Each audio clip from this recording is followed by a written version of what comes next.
So this is yours, right? No, this is Cynthia's. Yeah, this is mine. Cynthia's. Should I come and get everybody? We don't have, we This don't is just necessarily do handouts. handouts. Yeah, this is right, just yeah. handouts. Oh, this is only handout. Yeah. Right, this is for only her handouts. presentation. Yes. Wow, this is interesting. Yeah, these are your field maps. Cool. Yeah, exactly. My memos, literally. All right, I think I'm ready.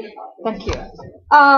Hello, I'm Cynthia Zhang from Central Washington University. I think we have two audiences here, and welcome you and my co-presenters and the chair. So for today's presentation, Structured Performance, Family Identity and Networks in Chinese Hospitals, some background. This is my first autoethnography, my second or kind of brand new adventure into medical sociology. So I'm here to to collect feedback, obviously, because I also have a very strong willingness to tell the story. And since this is autoethnography, quantitative follow-ups are needed to know, like whether how prevalent this phenomenon or this detrimental effect of medicalization on patients and their families would be. So this is where I am. This is a story about my mother, and she had very intense contact with the health system in China, particularly in my home province, Shandong province, and my home city, Zibo city. But I did contact physicians not only in my home city, but also in the capital city of Shandong province, Jinan city, and also physicians in Beijing. And she had this particular health issue called high blood pressure when she was in her early 20s. And in 2000, very high, sometimes like 200 or something. But she had been using medications ever since to keep it low. And in 2016, she had a first heart attack, which I did not know, and she did not have a screening per suggestions of one physician against other physicians' opinions. What kind of screening? It's a cardiovascular blocking. So there are three major heart vessels, right? So when they're blocked, your heart will not. At Princeton, because I sometimes teach you. Right. Students just ask questions when they have questions. Okay, perfect. I have. Because otherwise, you forget. You forget. You forget, and you don't understand, and you can't follow that as well. Right. Yeah. So we'll go with this rule, and of course, I will. You can just raise your hand, so I know you have a question there, but you can go back and so yeah. And at the end of last year, November 2017, she was hospitalized for critical condition, so she almost passed. And at that point, once I knew I was able to go back to China, I just rushed back on the same day. And the issue at this point is that she was not put in ICU unit, intensive care unit. She was put in a regular hospital bed, room with a roommate, older but much more healthy.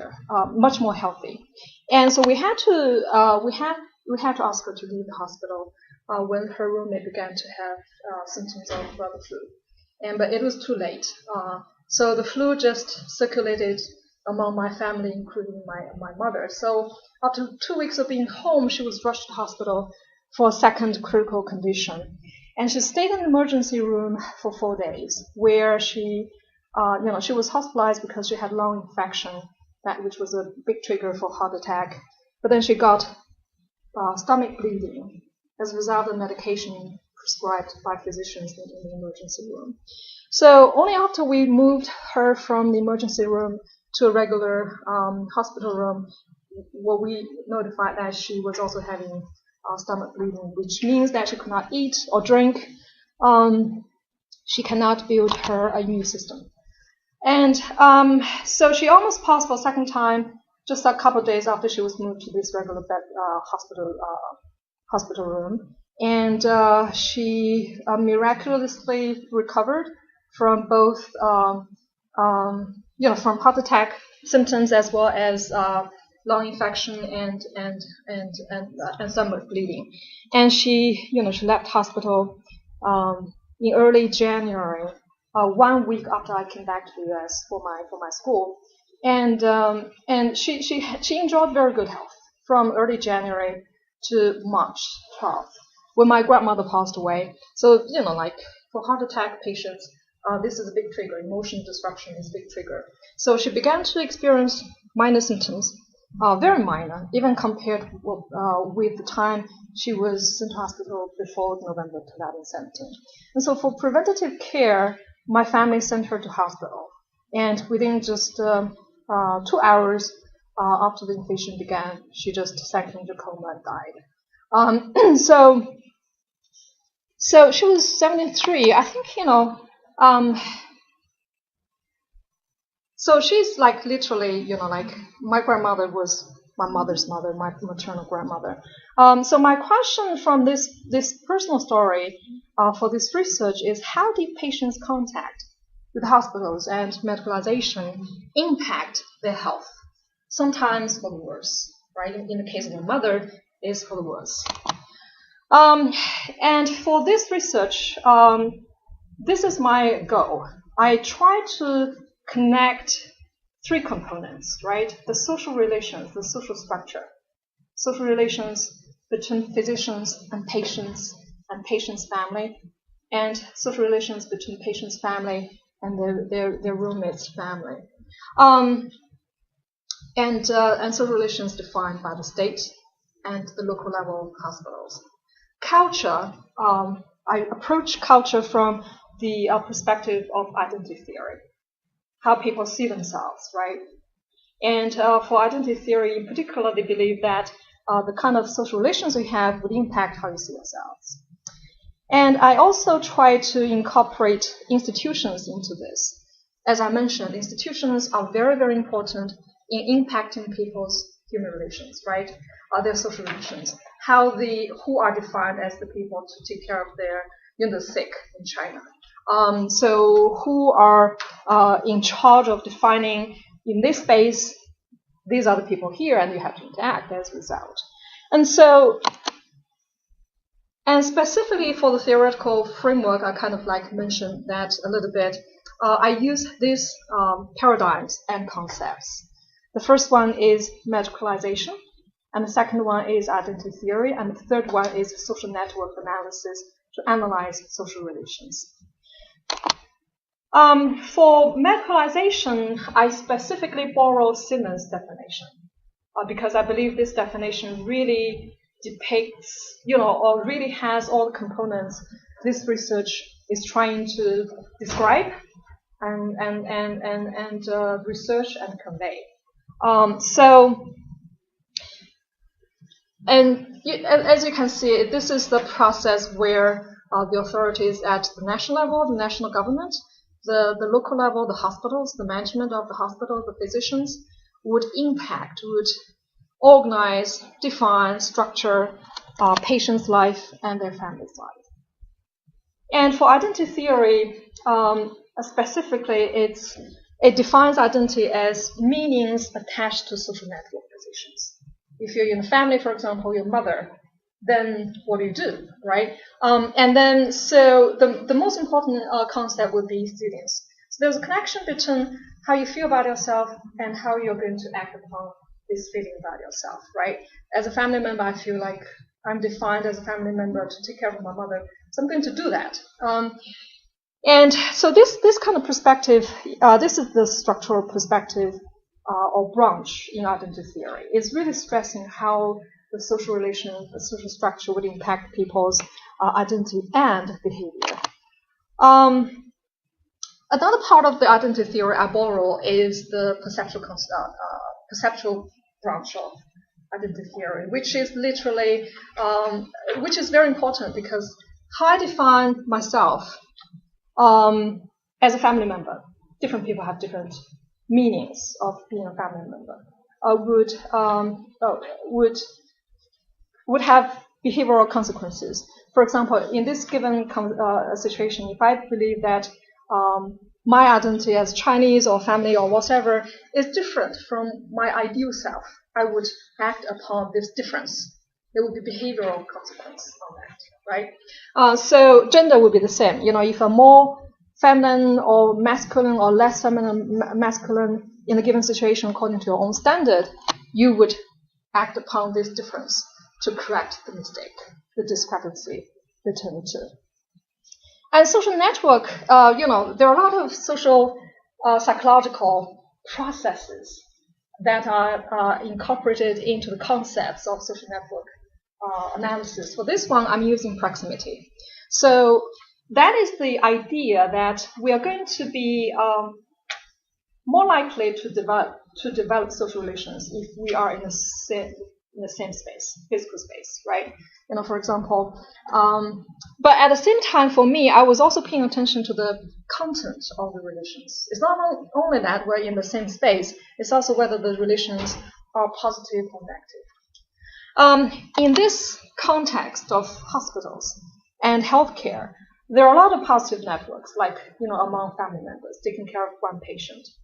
There are also a lot of antagonistic networks, and that is particularly true concerning the relationship between hospitals, physicians, and patients family. And also the patient's family sometimes are pitted against each other by the hospital management. So in terms of methods, you have my memos. So it's a discourse analysis. I did a journal during these two periods. One was when my mother was hospitalized twice at the end of last year, from November 25th to December 30th. I left on December 20th. She was released from hospital on January 7th or 8th. And in between her two hospitalizations, I was hospitalized from stress. Before this day of November 22nd or something, I did not even know she had heart attack problems. So it was a huge psychological jump for me. And then the second part of the data was from June 5th to 15th. So that was 3 months after my mother has passed. My aunt and I went to physical therapy because I developed back pain as a result of trying to move from a bigger apartment to a smaller one so that I can go back to China to take care of her. It was relevant and to my mother's experience, and I'm going to explain right now why. So these are the findings. There are four pieces in the findings. The first one is family versus family. So when patients' families are forced to be in one space, and usually if you are not going to be a very negative relationship, you're not going to be put in the same space. Mm-hmm. All right? And this kind of management principle has a result because that's probably one of the most efficient way to move on from one patient to another one. Or if you two families fight, well, one of you have to leave, right? Have more space, have more money to make. So that is. And in terms of my mother's health, this forced proximity of the two families, my family taking care of my mother and her roommate's family taking care of her roommate, was lethal to my mother because my mother was in critical condition. She contracted the flu, which caused the second critical condition, which greatly impacted her resistance to whatever outside there, right? And so that's the first part of the finding. The second part of the finding is patient versus medication. Or medicine. This is about undivided authority of physicians. This is pretty much in the literature, right? When physicians are dealing with people who are seriously sick, like my mother, or in an emergency case, situation like my mother, they do not want to share any of the authorities in terms of making decisions about medications, procedures, and everything, right? Because of the expertise they have. And in this case, they did this by also withholding the presence of pharmacists in the hospital. So the patients and their families did not even know there were pharmacists. They were notified about the complications and everything only after, like my mother was transferred from this division to another division. And I had to do research several months later to know pharmacists should be there, but they never showed. And so that is the second part of that. So that's how the social relations are manipulated by the hospital management. And third part is fate versus management. As I mentioned, my mother had a first heart attack in 2016. And so at that point, that means the blockage in the 3 major vessels around her heart was very severe. And one out of many physicians opposed to the idea that she should have the screening, and that kind of cultivated this health condition into critical one, like almost 2 years later, right? When she had to spend a lot of money, a lot of emotions of the family. If she were told she had a screening at that time, a minor operation would resolve everything. But that's a little money in terms of how. I think the last one was like, so really hospitals are almighty about all the medical issues. Probably not for the critical one, for the chronic illness, which is my mother's case at the beginning. So this is just a detailed understanding about, so this is the first part, family versus family. We have people on my mother's end, on my mother's side to take care of her.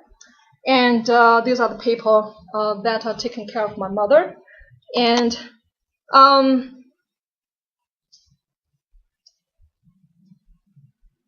when her roommate came into the picture and her roommate's family came into the picture, the dynamic changed. It's no longer healthy for my mother to stay in the hospital. This is just the process where you can read the memos in greater detail how this dynamic played out. So my mother was not treated well by the doctors, by the nurses, and by the other family in the same room. And we had to leave the hospital. All right, so this is the first part. I think the memos will be from November 25th to December 22nd. And this is the second part, when she was rushed to the hospital for the second time. And so instead of being cured, her condition worsened because no pharmacists were there. Okay, and the memos will be from December 16th to 20th. And my experience is also here from, I think it's from December 9th. That was my experience. So this kind of treatment was not rare, at least, not in my family. And this is the third part, fate versus management, when my mother was not told to have a screening in 2016 and missed the opportunity of a minor operation that could save her life. And the memo was from December 25th to the 9th. Well, so I'm sorry, I apologize. My experience is in this part. And this is the last part, when my aunt and I went to the physical therapy. So my mother had high blood pressure, which is a chronic problem. That can be easily handled by physical therapy. She did not even have to go to the hospital for these heart attacks, critical condition, and death. And my aunt was obviously having this opinion that she was over-hospitalized. Hospitals are not almighty in doing everything, particularly in the chronic health issues. Okay, I have 0 time. So my conclusion is very straightforward, right? So we were manipulated by the hospitals in our social relations, which eventually lead to the death of my mother. So everybody suffered, and only the hospital management profits in terms of money, in terms of space, in terms of profit, which would better the resumes of the hospital officials and the local officials. And the state also played a very important role, which is to define legally that families are responsible for the care of the sick, right? So I mean, they didn't see particularly like the sick, but your parents, right? You should financially support them and possibly giving them a lot of emotional as well as other support in particular. All right, thank you very much.